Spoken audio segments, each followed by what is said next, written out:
तो किसी ने कहा बिना कलश के प्राण प्रतिष्ठा कैसे होगी, किसी ने कहा बिना कलश के प्राण प्रतिष्ठा कैसे होगी, किसी ने कहा जब चुनाव ही प्राण हो तो सोचो कौन सी प्रतिष्ठा दांव पे लगी होगी। लोग तो कुछ कहेंगे, लोगों का काम है कहना, आप जन की बात मत सुनना, सिर्फ मन की बात करना। फिर भी खुश थे हम, फिर भी खुश थे हम। 500 साल का सपना जो पूरा हो रहा था, हमारे अंदर का हिंदू भी पूरी तरह से जाग गया था। तो चल पड़े अयोध्या की ओर, राम लल्ला की दर्शन की आस लगाए। चल पड़े अयोध्या की ओर, राम लल्ला के दर्शन की आस लगाए। जो सामने नजारा देखा वो देखकर दंग रह गए। वो 3 मंजिलें, 400 खंबे, 32 सीढ़ियां, जय श्री राम का नारा लगाते हुए हम सीढ़ियां चढ़ने लगे। राम लल्ला से क्या गुहार लगाए ये सोचने लगे। पहली सीढ़ी पर याद आई महंगाई, पहली सीढ़ी पर याद आई महंगाई, दूसरी पर देश में बढ़ती बेरोजगारी, तीसरी पर पत्रकारिता की चरण चुंबकता, चौथी पर सेंट्रल एजेंसीज की संदिग्ध भूमिका।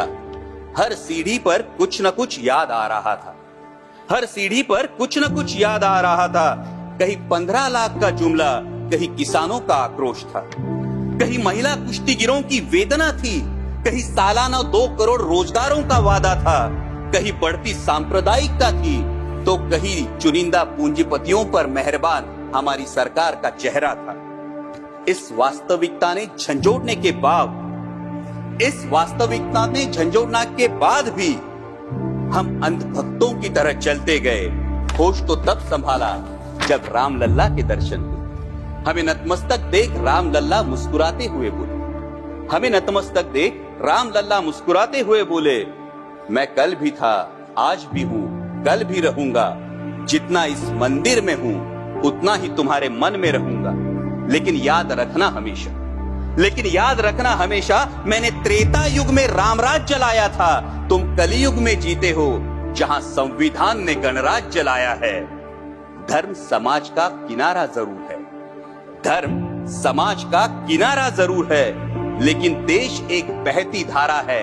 किनारे को धारा के बीच में लाया तो प्रवाह अड़ जाता है, प्रगति के पथ से हट जाता है। इसलिए धर्म का ठेकेदार नहीं, पहरेदार बनना चाहिए। इसलिए धर्म का ठेकेदार नहीं, पहरेदार बनना चाहिए। तुम रहो न रहो, वो रहे न रहे, ये देश रहना चाहिए, देश का संविधान रहना चाहिए, देश का लोकतंत्र रहना चाहिए, ये देश रहना चाहिए। जय हिंद, धन्यवाद।